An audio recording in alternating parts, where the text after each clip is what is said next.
मसीहा नहीं थे, बाबा साहब डॉक्टर भीमराव अम्बेडकर इस पूरे देश के मसीहा थे।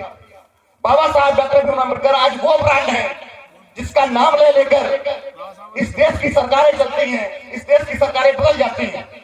और हमारा समाज बाबा साहब का माला तो सुबह शाम जपता है, लेकिन बाबा साहब के विचारों पर ताला लगाकर बैठा है।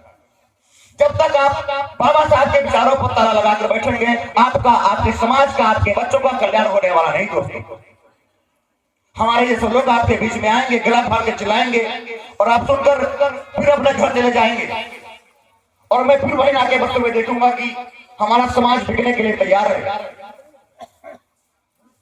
आप जब तक अधिकार देने वाले नहीं बनेंगे, बाबा साहब डॉक्टर भीमराव अम्बेडकर ने कहा था अधिकार मांगने से नहीं, अधिकार छीनने से मिलता है।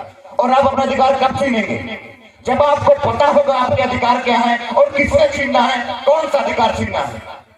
जब आप इस किताब को पढ़ेंगे तब आपको पता होगा कौन सा आर्टिकल आपको कौन सा अधिकार देता है,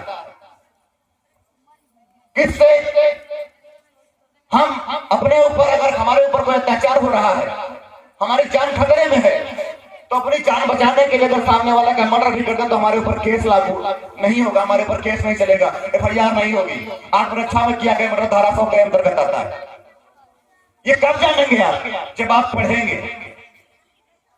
इस दौर में अगर जीना है तो पढ़ना पड़ेगा, जीना है तो लड़ना पड़ेगा, और लड़ना है तो पढ़ना पड़ेगा। बिना पढ़े आप कोई लड़ाई नहीं लड़ सकते दोस्तों, क्योंकि हमारी लड़ाई कोई लाठी डंडे या तलवार की लड़ाई नहीं है। हमारी लड़ाई वैचारिक लड़ाई है। हमारी लड़ाई समता की है, स्वतंत्रता की है, बंधुता की है, न्याय की है।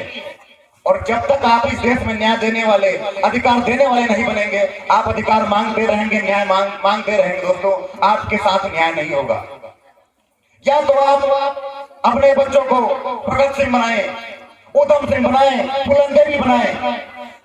याद करिए वो समय जब फूलन देवी के साथ अत्याचार हुआ तो 22 लोगों को लाइन में खड़ा करके गोली से मारा था। अपने बच्चों को अंदर वो साहस पैदा कीजिए। हम देखते हैं महिलाएं अपने बच्चों को राधा कृष्ण बना देती हैं। क्या देखा था आपने उनके अंदर ऐसा? आप पढ़िए, उनका चरित्र को पढ़िए, उन्होंने ऐसा कौन सा काम किया। जब तक आप पढ़ेंगे नहीं, आप जानेंगे नहीं, आप बहकावे में आकर, व्हाट्सएप मिस्ट्री में आकर अपने समाज का हित करते रहेंगे, अपने बच्चों का हित करते रहेंगे।